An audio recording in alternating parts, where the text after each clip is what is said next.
All right, I'm Angela Aiello, and today we are learning about French wine. Now, potentially, French wine can be a little confusing. However, I think that if once you learn a little bit, you can be really confident, especially walking into any wine store and knowing about what type of wine you like, what's on the label, and really what's in the bottle, because what's on the label and what's in the bottle is actually completely different. So that's going to be our first step today, is talking about wine regions in France. Let's talk about France.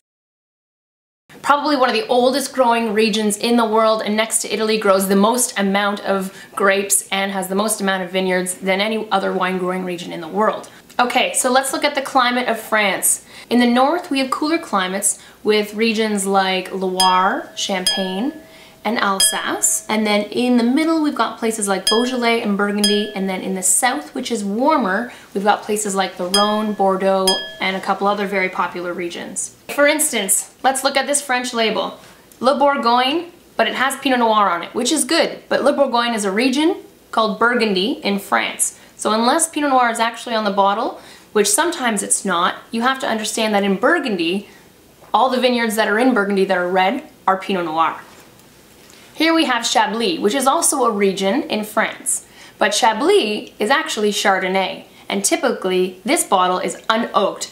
You can do Chardonnay one of two ways, in stainless steel or in oak. Chablis, like I said, are typically unoaked.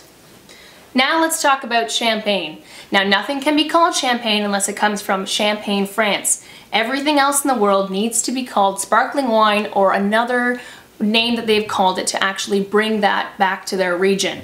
This is a bottle of Champagne. Now Champagne is typically made with Chardonnay, Pinot Noir, and Pinot Meunier. I'll go into more about French sparkling wine in a later video. The most popular region probably from France is Bordeaux. Now Bordeaux typically is a blend of 5 different varietals, but you never know that from the label because it just says Bordeaux on here. You need to know that there are actually 5 main grapes grown in Bordeaux, which include Cab Franc, Cab Sauv, Merlot, Malbec, and Petit Verdot. They are all blended into one bottle to give you Bordeaux. So there you have it. After learning a little bit about French wine, the region, the climate, labels, and varietals, the next time you pop into the wine store and feel like getting a bottle of wine, go to the French wine section and buy a bottle with confidence.